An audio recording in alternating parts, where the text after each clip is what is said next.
Let's bring in National Organizing Secretary of Afenifere, Otumba Kole Omololu. Thank you for joining us on the program this hour. Everybody all over the world watching TVC Continental. Well, thank you for joining us. Otumba, you read the President's second today. He said, quote, "Our economy reforms are working and that Nigeria is now better positioned for growth." From where you sit, do you share this optimism, or like some say, it's more rhetoric than reality? Afenifere, let me tell you point blank. I, as an individual, I am an unrepentant believer in the renewed hope. I believe that Nigeria has sunk nearly beyond the irredeemable. And for a strong man to come on board and started salvaging it with so much difficulty, it is not a means at all. I believe it's like a collapsed building and the foundation is being laid again. I believe a lot of people living in that collapsed building, they will be hiding under the shelter. Their clothes, their dwellings scattered everywhere, waiting for the building to be rebuilt. During that gestation period, a lot of suffering, a lot will be happening to individuals. I think that's what Nigeria is going through. We all witnessed what has been happening to this country. Let us say since 1980 or so. Sometimes we make some progress and then we go back again. But this time around, I believe strongly that this president has a purpose and has a name with destiny to do something for Nigeria, for himself and his family. He's there for a legacy. He's not there to play politics. He's not there to do otherwise, and to leave a name for himself forever and ever. I hear Nigeria you. must be rescued. I hear you, Otumba. There is the ideology of things, but there's also the reality of things as Nigerians experience it. The president, for instance, earlier today described the removal of fuel subsidy and FX unification as bold and necessary. With the privilege of hindsight, would you say the pain Nigerians have endured over the past 2 years was justified by the amount of progress we've made? I will cite two examples for you. Germany and China. Germany, after the Second World War, everything collapsed. But the Marshall Plan was drawn. Now, Germany is the economic power of Western Europe. Look at China. The same thing. A strong leader came on board. China was the poverty capital of the world before. Now they are edging to be the world economic power. In the name of good things, in the name of our conscience. 2 years?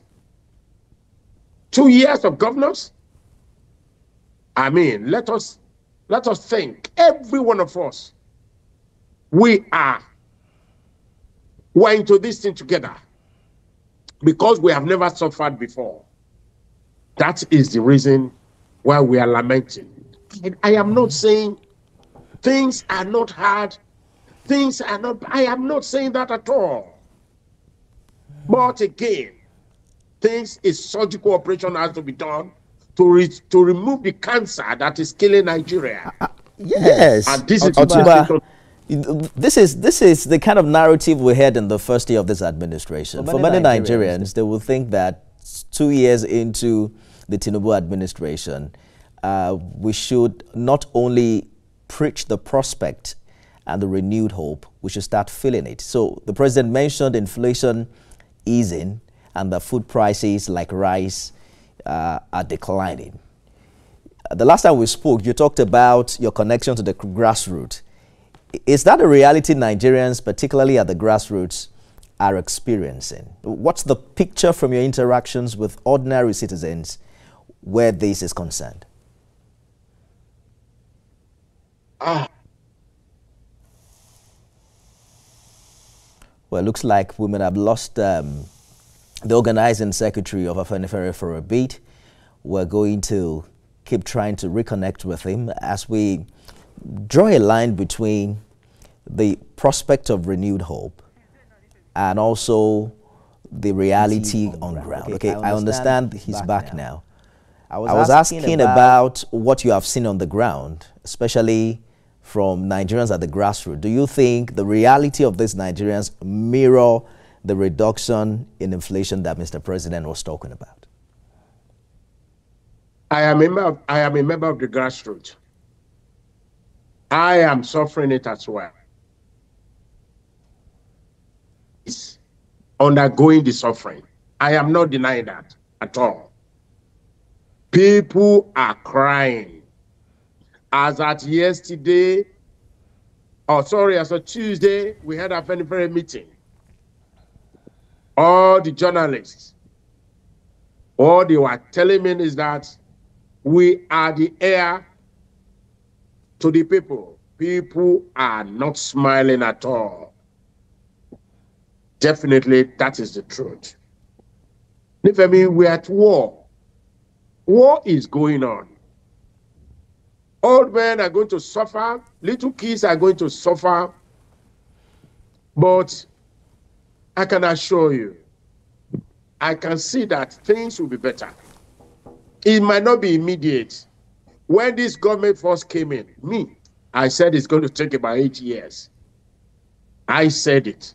I'm not an economist, but what I have seen that has gone past in this country, things have been so destroyed. Food were not coming in because of war in the north. Everything was so expensive. So I am not denying the fact that the common people are suffering. And again, it's a plea to the government. Now, let us do something about food subsidy. There should be subsidy in food. Yoruba says, once the stomach infrastructure is okay, the other problems are minor. I begged the government to look at the area of food and probably transportation. When common people see these two things, they will not complain much. That should be the priority now. Go about your Janjati project, but subsidize food. It is done everywhere in the world. America subsidized farmers. United Kingdom subsidized farmers. Because they know that is the essence of living. Food cannot be expensive. And you expect public not to shout. I will employ the third year of this government to concentrate on those areas that affects the common people, that affects them so badly. I am a witness to that, and I am not denying it. What are you there, Nifemi? Absolutely, I am, and I like that you're able to break it down and also speak truth to power and identify with the reality out there. Because in the past few days, I've also been having conversations with appointed individuals in this administration. And one of the things I've attempted to do is to help them see where the shoe pinches for the average Nigerian. So earlier on today, we had Mr. President touting over 6 trillion naira in increased revenue to states last year. And there are conversations as to whether this fiscal expansion has really translated into real development. at least some relief at the subnational level, especially in the Southwest. I've spoken with quite a number of governors. I think it was the Zamfara state governor who mentioned that even though the federal allocation has increased, it has also not necessarily increased in value because of the reality of inflation. Mr. President has also been praised for increasing Nigeria's external reserves and eliminating ways and means financing. But critics argue whether or not the gains have reached the average Nigeria. How precisely does Afenifere, view this disconnect between macroeconomic numbers and household realities? But much more importantly, do you think that they get the message? Do you think that leadership actually understands what's going on in this regard? Thank you, Nifemi. We have 3 layers of government in this country: the federal government, the state government, and the local government. And like the president has said, after the removal of oil subsidy, trillions of naira are going into the states. Trillions. That is what you expect a leader to do, the federal government. Let us come to our governors. This is the question that should be addressed to our governors. How is it this windfall, how is it affecting the ordinary citizen? Mozibiole Abuja. What our state government doing? We are talking of full subsidy now. Must it be the federal government? Does federal government own lands? It is the state government that owns lands and local government. Let us tell the truth to ourselves. People want to see all this allocation to the state government.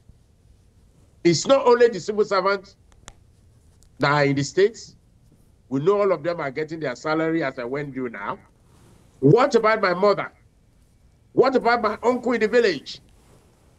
They need to feel all these things. Why are we not going into massive agriculture subsidized by the states? Must we be relying on Bola Tinubu all the time to do this? Why are we having governors and local governments? These are the things we should be telling ourselves. We should split all this blame. To me, the president is showing leadership. He could have well not distribute all the money and put it into an escrow account or something, but he's distributing it to the states. We want to see it. We want to see it in the states. Open up agricultural farms.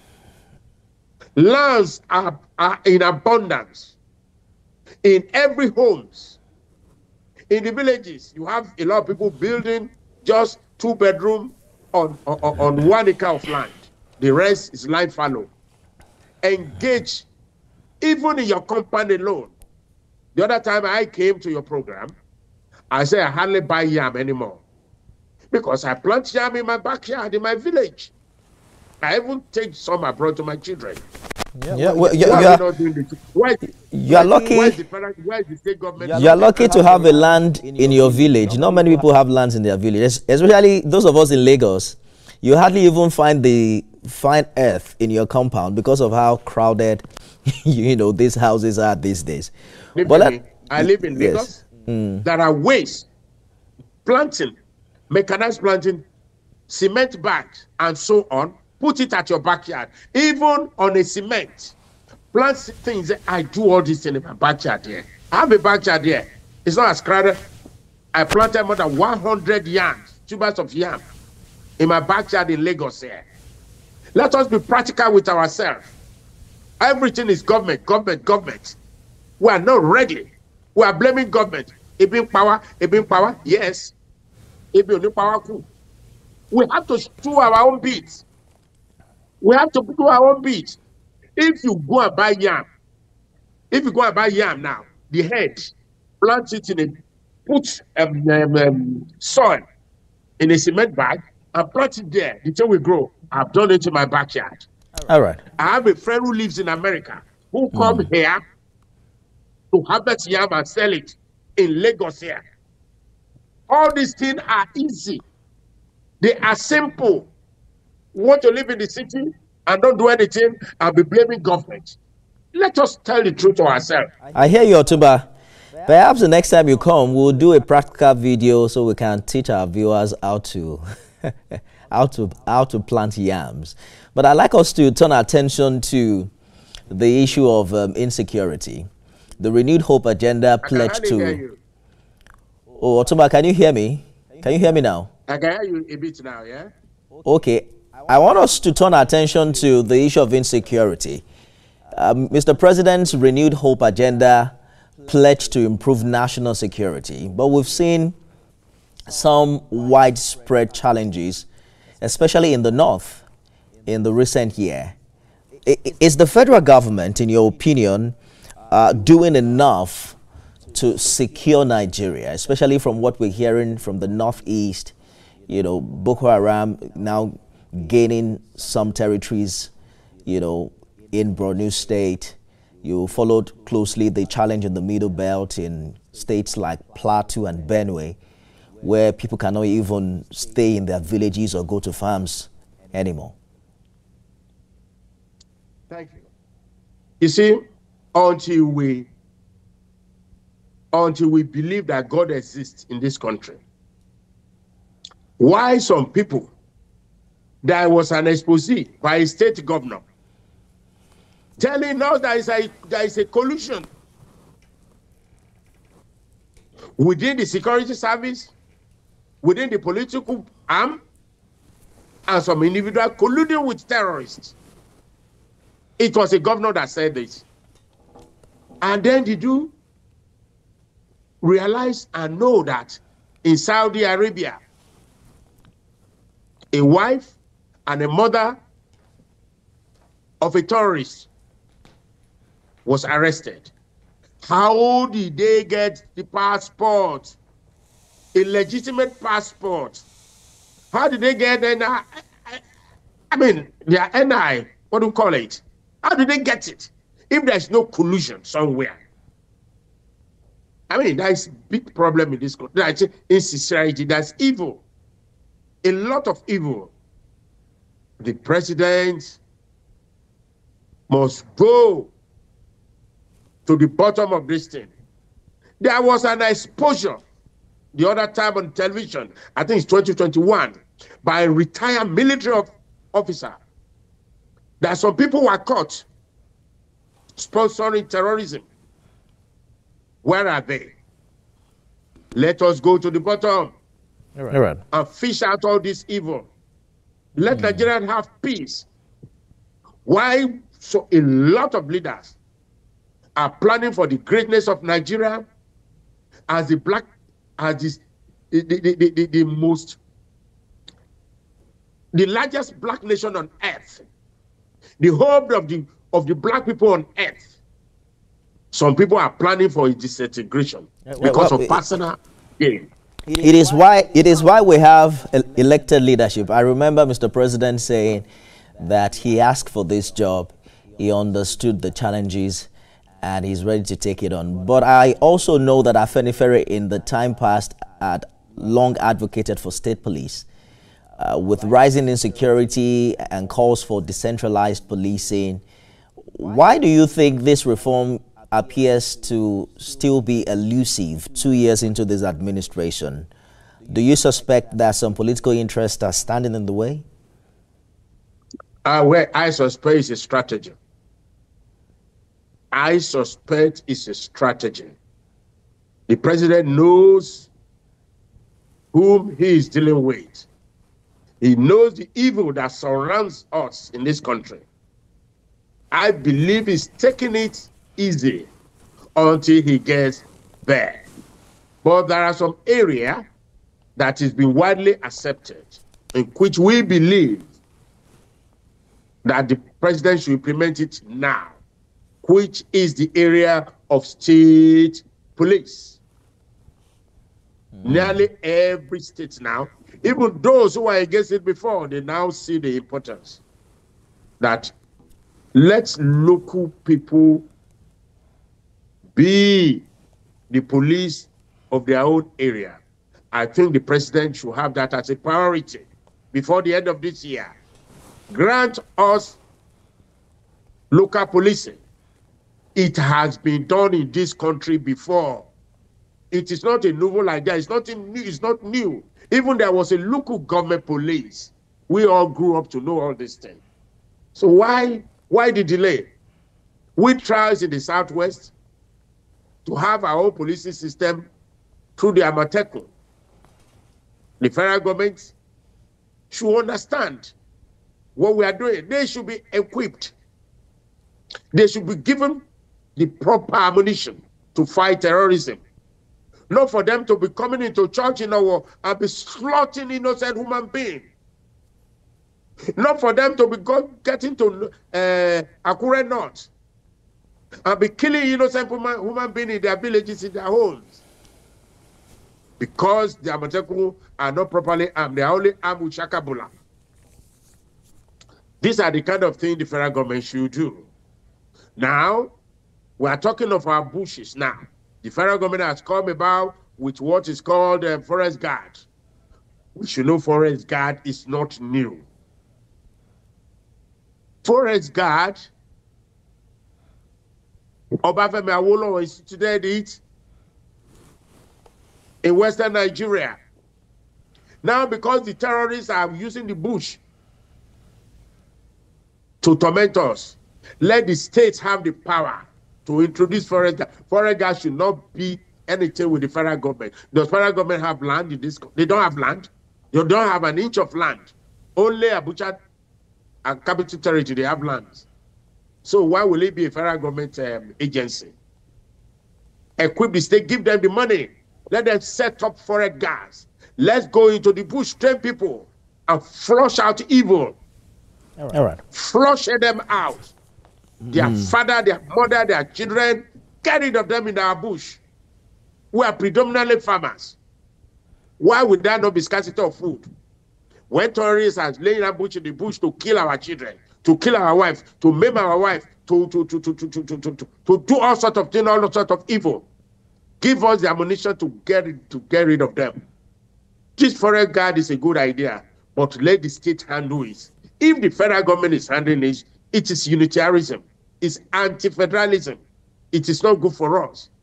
Give the states the power, the moment to do it. All right. That is the forest guard system. We're counting on that, especially now that some governors are saying, in fact, majority of the governors have given a nod towards state police. I remember speaking with the Nasarawa State governor the other day, and they mentioned that with the increased allocation from federal government and increased internally generated revenue, they are also very ready to sponsor state police. But let's talk about some geopolitics now under this administration. As National Organizing Secretary of Afenifere, how do you assess Yoruba representation in this administration? Some say that the Southwest has not only been adequately rewarded, that it's been over-rewarded for backing Tinubu in 2023. Some voices from the North recently even protested that perhaps they are being sidelined under this administration. How does Afenifere react to this? I will not read the statistics. All these things are just blackmailing. What is the proportion of Yoruba people in this government? Tell me, what is the proportion? Lately, the new appointment that just been made were predominantly not. Even the senator that was criticizing the president came about to say, oh, thank you, Mr. President. Look at all the major appointments. They are spread all over. I don't know which, just because those who are well exposed, maybe like the Minister of Finance, doing a marvelous job, the central bank, that is why you hear that. And look at this young man in the Ministry of Interior, performing wonders there. Those are the three areas. And because you are hearing of them, because they are performing very well, that is why they deliver Yoruba in everywhere. Everybody are enjoying in this government. That is my belief. All right. Afenifere does not have a single candidate or a single appointee in the government. So that is it. But again, not to blackmail the president that Yoruba are enjoying. No, I don't believe in it. The statistics prove it that everybody is fully represented. We had special advisor to the president, Mr. Bayo Onanuga, the other day, and he mentioned that the presidency is looking into these allegations and perhaps coming up with a computation of the appointments thus far under this administration. I haven't done the maths myself, but I think that they have the appointments. They are probably in the best place to put out the figures. Let's take a short break, Otumba, and we'll be back with more right after this break. Stay with us, everyone. It's 2 years of President Bola Tinubu's administration. Joining me is the National Organizing Secretary of Afenifere, Otumba Kole Omololu. Thank you for staying the course on the program. As someone who works within the Yoruba political, the Yoruba cultural framework, how do you weigh in on the conversation on whether or not Mr. President has lived up to the legacy of progressive Yorubas like Awolowo and Abiola? Remember that in 2023, there was a lot of conversation as to that 30-year replay. Oh, you can't hear me, Otumba. Can you hear me now? All right, we probably will have to work on that connection so that I can. Okay. I was asking what you make of Mr. President's performance vis-a-vis the conversation of whether or not he's lived up to the legacy of progressive Yoruba leaders like Awolowo and Abiola. Thank you, Nifemi. Yes, I think we have gone through this. We have said it that 2 years in an administration that took over a broken house is something that is a Herculean task. And we advise that whatever the president is doing is supposed to be a legacy. He should not be too political. Go and look for the best in the society. Go to PDP, go to PRP, go to SDP, pick the best to come and serve the country. Listen, I'm sorry, Mr. President, you are not young. Your children, like Obafemi Awolowo, anywhere you hear Obafemi Awolowo today, when you see Auntie Tokumbo, you look at the aura, you look at the respect, you look at the love.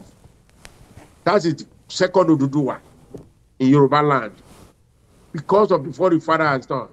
And this is what I will plead to Mr. President. What his children will live on, his grandchildren will live on, his legacy. Party politics, put it aside. Go and bring the likes of Wike that you brought from PDP. Go to other parties and go and bring them. Let them come and help your administration.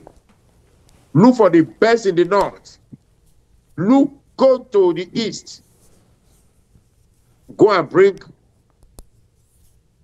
beautiful brains. Like Professor, the guy who was the deputy director of the CBN before. One brilliant professor like that. Forget whether they are not in your party. They will help this country. We have them all across this country. All right. This is my plea to Mr. President. We want to rescue Nigeria. He is not taking over any legacy. He's not taking over any good thing in Nigeria. He's taking over a very bad, destroy Nigeria. He's trying to rebuild Nigeria. And if you are doing that, go and look for workers to help you. And then if you live there, Mr. President, your name is going to be the one they will be mentioning. All right. So don't look inward alone again towards the APC that you belong to. Go to everywhere, look for them. Look at people with conscience, people that have mercy, people that will take the public and say, I should have mercy on them, not merchants in government. Not merchants in government. You want people with conscience. You want people who want to sacrifice their time, their life for the country, to be the great nation that is supposed to be. Indeed. The greatest black nation on earth. The hope of all the black people in the world. This is the time for President Tinubu to do it. If he doesn't do it, I'm not sure any other person, I pray that any other person will come and do it. Otuba, I guess the person you mentioned earlier was is Kingsley Moghalu, right? Kingsley. All right. Beautiful. Kingsley Moghalu. Yes. Kingsley Moghalu, I repeat his name again, one of the brightest minds. All right. I've never met him, but I've read him so much. Go and bring such people. Let us quickly turn our attention to what you have called an alleged conspiracy against the Tinubu government. In a recent statement, you spoke about you were reacting to a particular development, what Afenifere described as an alleged plot to sabotage President Tinubu's administration by branding it a Yoruba government. Can you elaborate on the nature of this threat, how real or organized you believe this conspiracy is? Thank you. How can anybody in his or her rightful sense brand a government a Yoruba government just because a Yoruba man is leading the government? And then all those that you believe that are enhancing his government, they are stabilizing his government, you believe you should deal with them. To me, the Senate of the Federal Republic of Nigeria, that is the anchor of democracy. So far, so good, they have been able to stand by this government. No threat of impeachment. Every bill is being passed. There is so much cooperation. This is what Nigeria wants. At the end of the day, you have some people trying to undermine, bringing lots of frivolities, bringing lots of blackmail to derail the government. It's not fair. Afenifere will not stand by and be looking at all this. You see, we are not an information channel of the government. For us, we are an objective observer, not because it's a Yoruba man. Because we want the best for Nigeria. Nigeria has gone through turmoil, has gone through torture. We have a leader now that we should all support. Why should you be conspiring together and be labeling it a Yoruba government? And it must be destroyed. But Otuba, did we do that to General Buhari? In that press release, you compared the lack of ethnic pushback during President Buhari's 8-year tenure with the current ethnic labeling of Tinubu's government. Why do you think this administration is facing this kind of identity-based scrutiny now?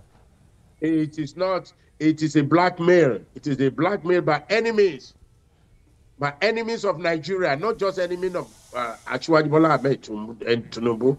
Enemies of Nigeria who believes they must be in charge of Nigeria at all costs and bring us down and draw us down and take us to dark ages. Those are the enemies. Labeling a government that is headed by a Yoruba man, a Yoruba government. How can he be a Yoruba government? Are we the only one that voted for him? Everybody voted for him and he became president. What on earth? And somebody believe he or she can be used, that she can be used to push this idea? All right. The God of Nigeria will not allow it. You have said that Nigeria to be the largest and the most prosperous nation on earth will not allow it. You said President Tinubu's government is not a Yoruba government, but a Nigerian government. Yes. You know, critics who I've argued that the current administration is heavily skewed in favor of the Southwest, but we discussed that earlier. And the presidency is also saying they are investigating this.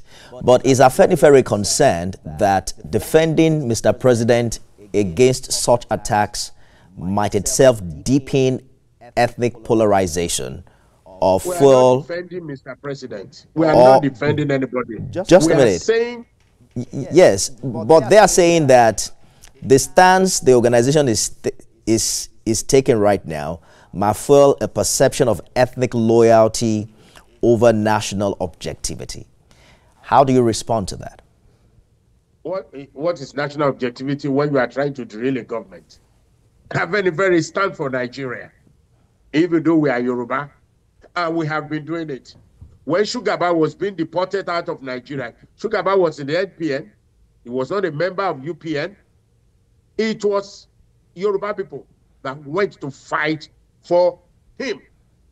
The people of the South, they were following the Northern People's Congress and Nnamdi Azikiwe, some of them. It was Baba Awolowo that went there to liberate them. Joseph Taka of Middle Belt was on salary, and so on and so forth. They are not Yoruba. That is what we are made of.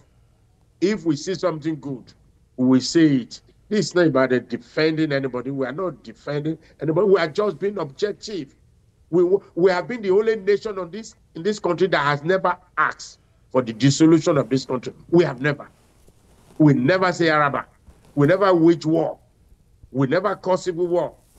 We want the greatness of Nigeria. That is who we are. That is the kind of creation the God has created. Did you or somebody else, Otuba, we say the truth. You said Yorubas have never fought for the independence of the nation. Did you omit the call for Oduduwa Republic? There was this guy who, can you remember, who was arrested, and then I can't remember his name right now. From Oyo State. Okay. We are talking officially, Nifemi. Anybody, every group, even during this period that I'm saying, a lot of people will say, no, I don't want to be part of Nigeria again. We are talking officially. All right. Though there are some people who wage war. They say they don't want to part. There are some people who say, Araba, we don't want to be part of Nigeria again. But we Nigeria, Yoruba has always defending Nigeria, that Nigeria should be great. Nigeria should be great. Even though we want devolution of power. We want devolution of power to the region and to the states, so that Nigeria can attain its greatness in the world.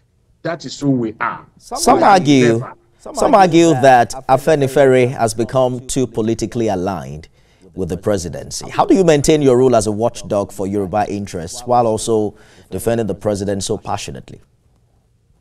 Well, we're also doing what? While also defending the president so passionately. We are not defending the president. We are being objective. We are saying sober reflection on what is happening in the country. It's not defending. It's not being defensive. Anything that is a policy that the federal government brought out now about forest guard, are we defending it? What we are saying is that this policy, this agency is supposed to be a state agency. It's a state agency. We are just being matured. It's not about defending any government. If anything good is doing it, we will say it. And if there's something we believe it is not right, we talk about how people are suffering. No government personnel will come out to say people are suffering. They will not say it. But we are saying it, that there is a lot of suffering in the land, and we plead for the federal government and the state and local government to please do something about it. Is that a defense? Correct me if I'm wrong. That press statement you released in May, you firmly stated that Tinubu shall serve his full 8-year term. Was that a political forecast or a warning to those planning to challenge his re-election based on ethnic sentiments? What I said there was that he has a mandate to be in power for 4 years, and with the wish of Nigerians, another 4 years. The wish of Nigeria. Am I God? Although I am his unrepentant supporter, I want him to spend 8 years there. Me, Kole Omololu, I want him to spend 8 years there. But it's up to Nigeria to say yes, he must spend 8 years. That is what I mean in that statement. Let's begin to wrap this up. Otumba Omololu, finally 2 years down, and he has 2 more to go for the 4-year tenure he was elected for. If he will go 8 years, he will have to win another election. But what must President Tinubu urgently correct or improve on, not only to be politically successful, but to achieve some level of national healing and a legacy of unity for Nigeria? The primary cry of Afenifere is restructuring. Political restructuring, fiscal restructuring, so summing up true federalism. Devolve power to the states or region as it may be. That is what we are looking for. Now, as of Tuesday in Afenifere, a new leader, I call him leader, a man, in the person of the former Secretary to the Government of the Federation, Oba Olufalaye, as the chairman of National Executive Council. A man who is any other name than being the president in this country. We believe such a man will come about, his experience, sell it to Mr. President.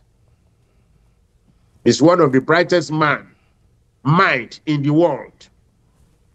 He has accepted to help us chair Afenifere, to help the leader